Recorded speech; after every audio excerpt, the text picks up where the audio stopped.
জয় শ্রীকৃষ্ণ। রাধে রাধে। বন্ধুরা, বছরে 12টি অমাবস্যার মধ্যে এই ফল হারিণী অমাবস্যার মাহাত্ম্য অনেক অনেক গুণ বেশি, যা প্রত্যেক বছর জ্যৈষ্ঠ মাসেই পালন করা হয়। শাস্ত্র বলছে যে যদি কোনো ব্যক্তি শ্রদ্ধা মনে মা কালীর উদ্দেশ্যেই একটি ফল অর্পণ করে নিজের মনোবাসনা বলে, তো মা তার মনোবাসনা পূর্ণ করতে অবশ্যই সাহায্য করেন। তাই বন্ধুরা, অমাবস্যা চলাকালীন যদি একটি ফল আপনারা বাড়িতে নিয়ে আসতে পারেন, তো বন্ধুরা ভগবান শ্রীকৃষ্ণ ও মা কালীর আশীর্বাদে আপনাদের দুঃখ দারিদ্রতা থেকে আপনারা বাইরে বেরিয়ে আসবেনই। এবং এই ফল যদি বন্ধুরা আপনারা এই অমাবস্যা চলাকালীন ঘরের এখানে এনে রেখে দেন, তো বন্ধুরা আপনাদের আর্থিক উন্নতি কেউ আটকাতে পারবে না। কারণ ফল হারিণী অমাবস্যায় এই সামান্য ফল আমাদের সকল মনোবাসনা পূর্ণ করে। এই ফল এই দিন স্বয়ং কৃষ্ণ কালীর কৃপা নিয়ে আসে। এছাড়া এই অমাবস্যা চলাকালীন কিন্তু বন্ধুরা কিছু কার্য আপনারা ভুল করেও করবেন না। কারণ এই ফল হারিণী অমাবস্যার দিনেই স্বয়ং শনি দেবের জন্ম। তাই এই দিনকে শনি জয়ন্তীও বলা হয়ে থাকে। ফলে সামান্য কিছু ভুলে কিন্তু বন্ধুরা এই দিনে শনিদেবের সাড়ে সাথী বা বক্র দৃষ্টির শিকার হয়। তাই মহাযোগ চলাকালীন যদি একটি সামান্য পেরেক আপনারা বাড়ির এখানে পুঁতে রাখতে পারেন, তো বাড়ির বাস্তু দোষ, আয় উন্নতির পথে বাধা, অশান্তি, পরিবার বা কাজের জায়গায় শত্রু পিছনে লেগে রয়েছে, এমন মহা মহা সমস্যা থেকে আপনারা বাইরে বেরিয়ে আসবেন। তাই এবছর বন্ধুরা 2026 সালে এই ফল হারিণী অমাবস্যা তিথি শুরু হচ্ছে আগামী 16ই মে, মানে পয়লা জ্যৈষ্ঠ শনিবার ভোর 5:11 থেকে শনিবারই মধ্যরাত্রি 1:30 পর্যন্ত। ফলে উদয়া তিথি অনুসারে আগামী পয়লা জ্যৈষ্ঠ 16ই মে শনিবারই এবছর 2026 সালের শনি জয়ন্তী বা ফল হারিণী অমাবস্যা পালিত হবে। তাই শনিবার দিনে বন্ধুরা আপনারা অমাবস্যা স্নান, দান, তর্পণ এবং নিশি পালন, এছাড়া পুজো অর্চনা সম্পন্ন করবেন। এবং স্নানের সব থেকে শুভ সময় হচ্ছে শনিবার ভোর 5টা থেকে সকাল 6:16 মধ্যে। তাই এই দিনে আপনারা কি কি করবেন এবং কোন ভুলগুলো আপনারা এই দিনে ভুলও করবেন না, চলুন বন্ধুরা আমরা জেনে নিই। তাই চলুন বন্ধুরা সবার আগে আমরা জেনে নিই যে এই দিনে আপনারা কোন কাজগুলি করবেন না। বন্ধুরা, এই দিন আপনারা সকাল সকালই ঘুম থেকে ওঠার চেষ্টা করবেন এবং সকালে ঘুম থেকে উঠেই আপনারা কোনো নদীতে গিয়ে যদি স্নান করতে পারেন তাহলে তো বন্ধুরা খুবই ভালো।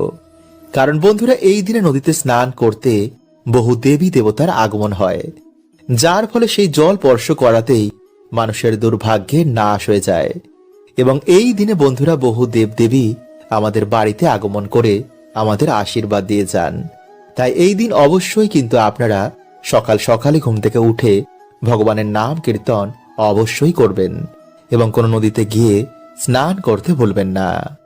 নাম্বার 2, বন্ধুরা সেই দিন ঘুম থেকে উঠেই কিন্তু আপনারা কখনো নিন্দা, ঝগড়া, ঝামেলা, অশান্তি এগুলো করবেন না। কারণ বন্ধুরা এই দিন বাড়িতে এই কাজ করায় মা লক্ষ্মী গৃহ ত্যাগ করে দেন, যার ফলে বন্ধুরা আপনারা কখনোই কিন্তু আপনাদের বাড়িতে সুখ, শান্তি, আর্থিক উন্নতি এগুলো দেখবেন না। এবং এই দিনে বন্ধুরা আপনারা কিন্তু চুল, দাড়ি, নখ, জঙ্গল পরিষ্কার, গাছপালা কাটা এমন কার্য করবেন না। নাম্বার 3, বন্ধুরা এই দিনে যদি আপনাদের বাড়িতে কোনো অসহায় ব্যক্তি কিছু চাইতে আসেন, তো তাকে অবশ্যই আপনাদের সামর্থ্য অনুযায়ী তাকে সাহায্য করতে ভুলবেন না। কারণ বন্ধুরা শাস্ত্র বলছে যে এই দিন যদি আমরা কিছু দান করতে পারি, তো বন্ধুরা এতে আমাদের বহু গুণ দুর্ভাগ্যের সেই দিন নাশ হয়ে যায়। নাম্বার 4, বন্ধুরা এই দিনে ভুলেও কিন্তু আপনারা কারোর সাথে কারোর মনে আঘাত দেবেন না। কাউকে আঘাত দিয়ে আপনারা সেই দিন কথা বলবেন না। কারণ বন্ধুরা এই দিনে অভিশাপ কিন্তু মানুষের জীবনে লেগে যায়। তাই এই ভুল কিন্তু সেই দিন আপনারা একদম করবেন না। নাম্বার 5, বন্ধুরা এই দিনে কিন্তু আপনারা বাড়িতে আমিষ রান্না করবেন না। কারণ এই দিনে বাড়িতে এইসব রান্না করলে বাড়িতে কোনো দেবদেবীরা সেদিন প্রবেশ করে না। ফলে সেই দুর্ভাগ্য আমাদের জীবনে লেগেই থাকবে। তাই এই দিনে বন্ধুরা না তো আপনারা আমিষ খাবেন, না তো কোনো নেশাভান করবেন, এবং না তো আপনারা সঙ্গম করবেন।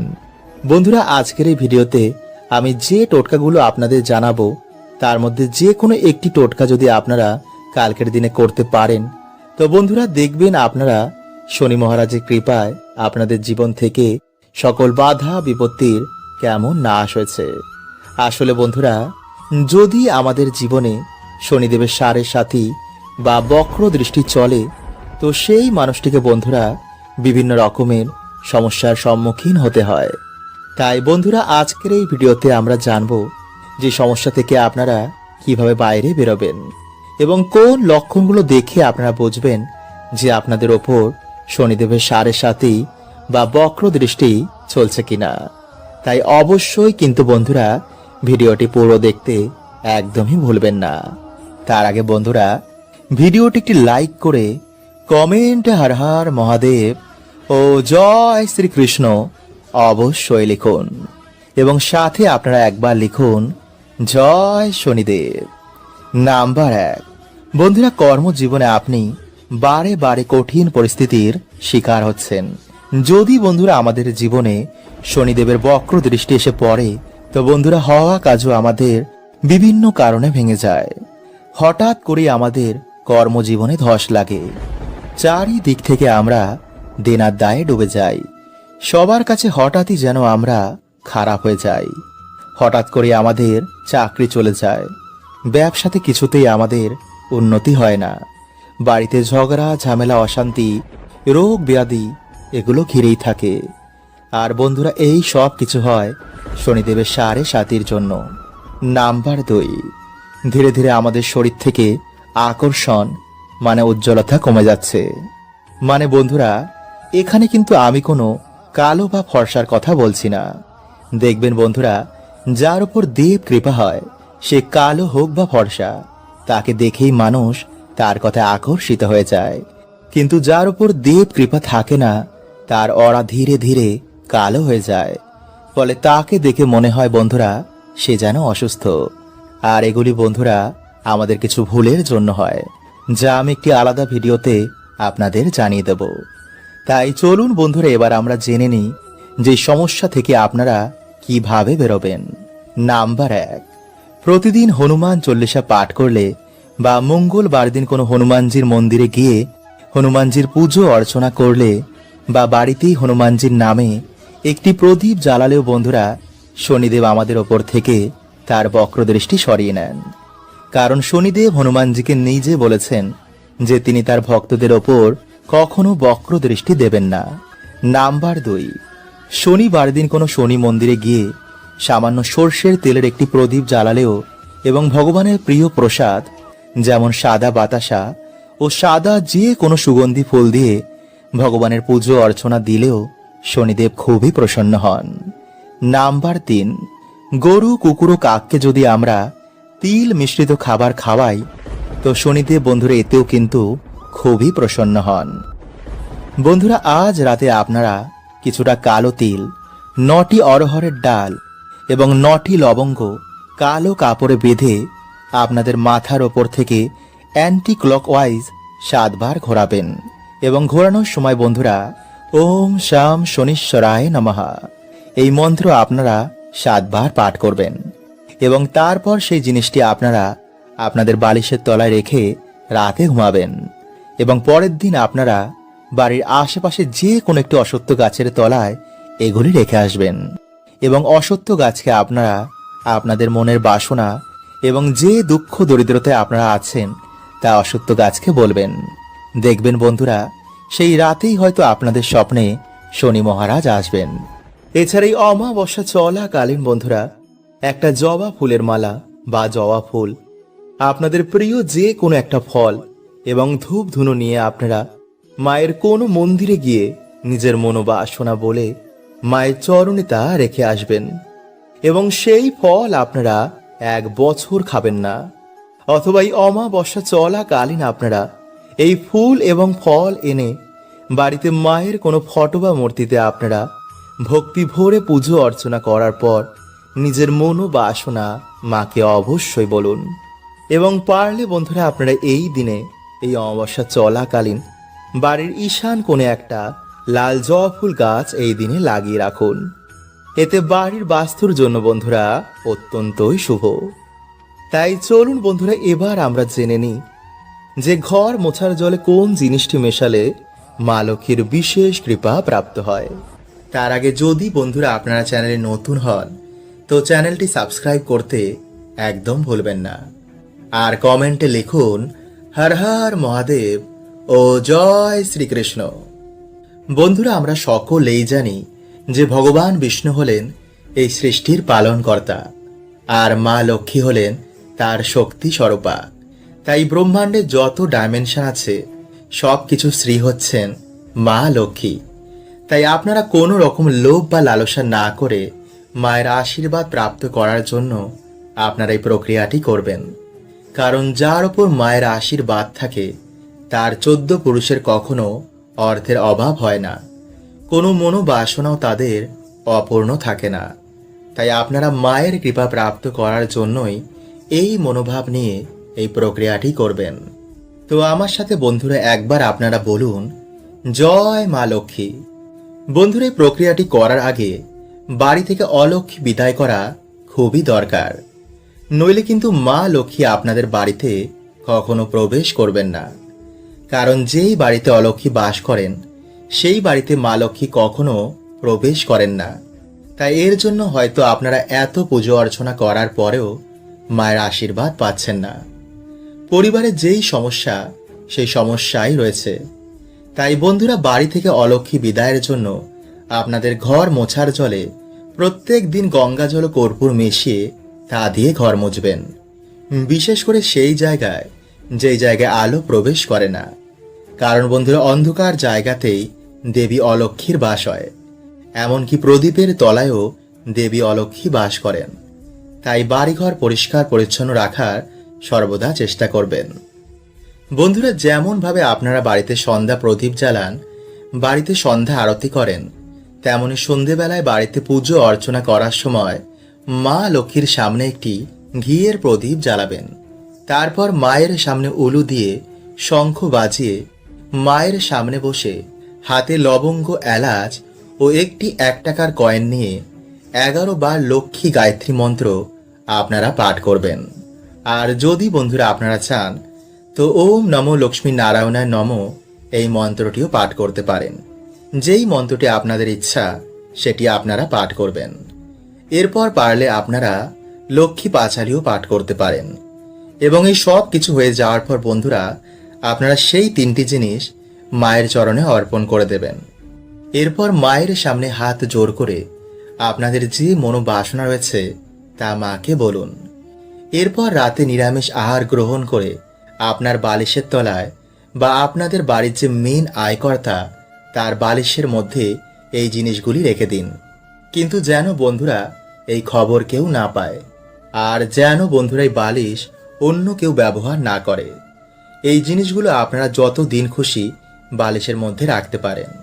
এরপর আপনাদের মনোবাসনা পূর্ণ হলে বাড়িতে মা লক্ষ্মীর পুজো দিয়ে সেই জিনিসগুলো আপনারা কোনো জলাশয়ে ভাসিয়ে দেবেন।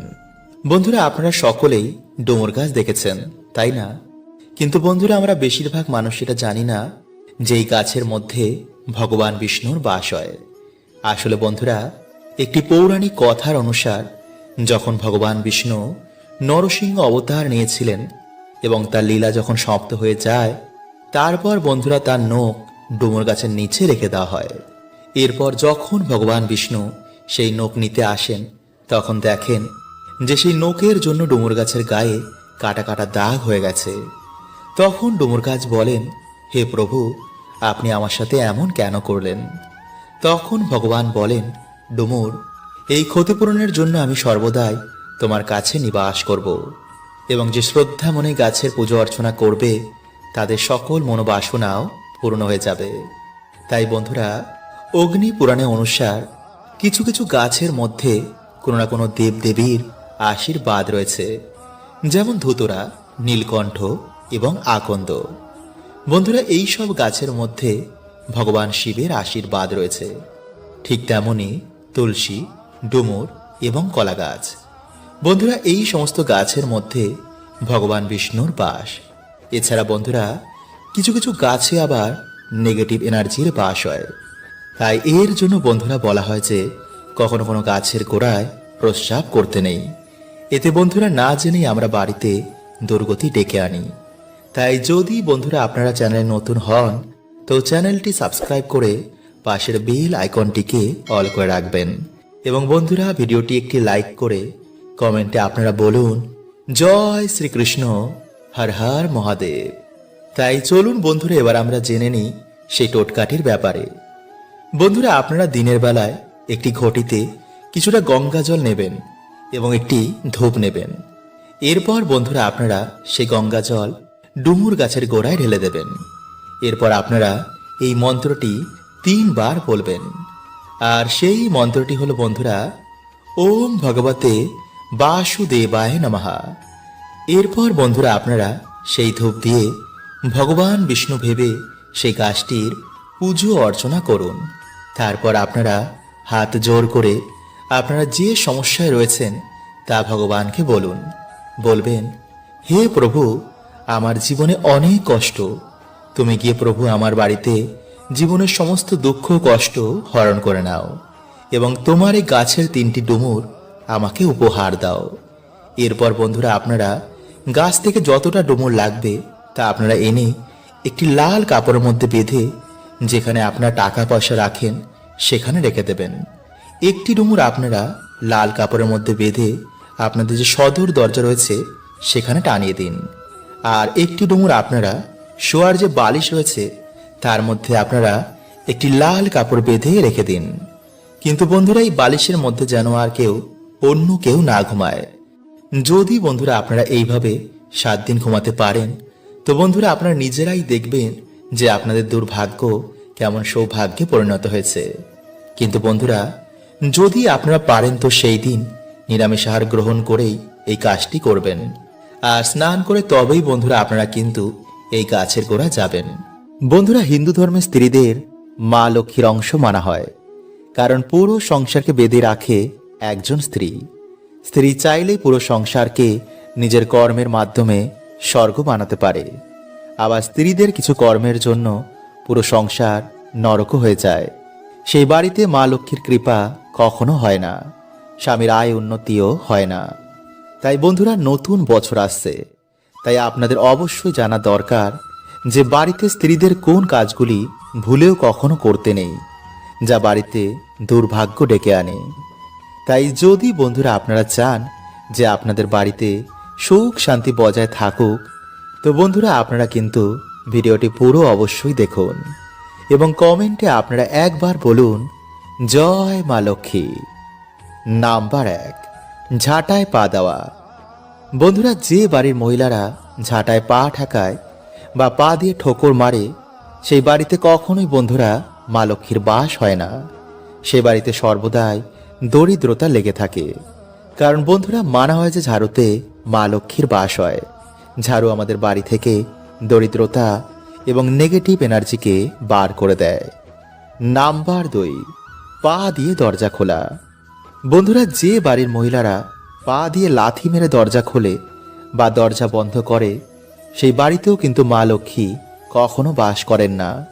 তাই বন্ধুরা, যদি আপনাদের বাড়িতে এমন কিছু হয় তো আজই তা বন্ধ করে দিন। নাম্বার 3, দরজার সামনে বসেই খাবার খাওয়া। বন্ধুরা, যদি আপনাদের কোনো মহিলারা দরজার সামনে বসেই খাবার খায় তো বন্ধুরা এটি কিন্তু আপনাদের বাড়ির জন্য উন্নতির পথে বাধা হয়ে দাঁড়াবে। কারণ হিন্দু শাস্ত্র অনুসার এটিকে খুবই অশুভ বলে মানা হয়। নাম্বার 4, সন্ধেবেলায় ঘর ঝাড় দেওয়া। বন্ধুরা, যে বাড়ির মহিলারা সকালের বদলে সন্ধেবেলা বা রাতের বেলায় ঘর ঝাড় দেয় সেই বাড়িতে অবশ্যই বন্ধুরা দরিদ্রতা আসবেই বা সুখ শান্তি সেই বাড়িতে থাকবে না। কারণ যেই সময় বন্ধুরা আমাদের বাড়িতে মা লক্ষ্মী আসেন সেই সময় যদি আমরা বাড়িতে ঝাড় দিই তো কখনোই মা লক্ষ্মী আমাদের বাড়িতে প্রবেশ করবেন না। তাই বন্ধুরা এই ভুল কিন্তু আপনারা আজ থেকে আর ভুলেও করবেন না। নাম্বার 5, বন্ধুরা অনেক মহিলারা কি করে রাতে খাওয়া দাওয়ার পর একটু বাসন কোসনি গ্যাসের ওপর রেখে চলে যায়। এটি কিন্তু বন্ধুরা আপনারা ভুলেও করবেন না। নাম্বার 6, বেশি বেলা করে ঘুম থেকে ওঠা। বন্ধুরা, দিনের সব থেকে শুভ সময় হচ্ছে ভোরবেলা। তাই বাড়িতে পুরুষ হোক বা স্ত্রী, যারা বেলা করে ঘুম থেকে ওঠে তাদের বাড়িতে কিন্তু বন্ধুরা কোনো রকম শুভ প্রভাব খুবই কম পড়ে। বিশেষ করে স্ত্রীদের সকাল সকাল ঘুম থেকে উঠে বাড়িতে সকলের কল্যাণের জন্য ঘর দুয়ার পরিষ্কার পরিচ্ছন্ন করে, ইটোকাটা পরিষ্কার করে, এরপর স্নান করে ঈশ্বরের কাছে বাড়ির কল্যাণের জন্য, স্বামীর উন্নতির জন্য প্রার্থনা করা উচিত। কারণ বন্ধুরা, বলাই হয় যে সংসার সুখী হয় রমণের গুণে। নাম্বার 7, এছাড়া বন্ধুরা, যে বাড়িতে স্ত্রীদের ওপর অত্যাচার হয়, যে বাড়িতে একজন স্ত্রী সুখী নেই, স্ত্রীদের গায়ে হাত তোলা হয়, তো বন্ধুরা এমন বাড়িতেও কিন্তু মা লক্ষ্মীর কৃপা হয় না। তাই স্ত্রী পুরুষ যদি দুজনের দায়িত্ব সঠিকভাবে পালন করে, তো বন্ধুরা সেই বাড়িতে অবশ্যই কিন্তু মা লক্ষ্মীর কৃপা হয়। সে বাড়িতে সুখ শান্তি বিরাজ করে। হরে কৃষ্ণা, ওম নমঃ শিবায়।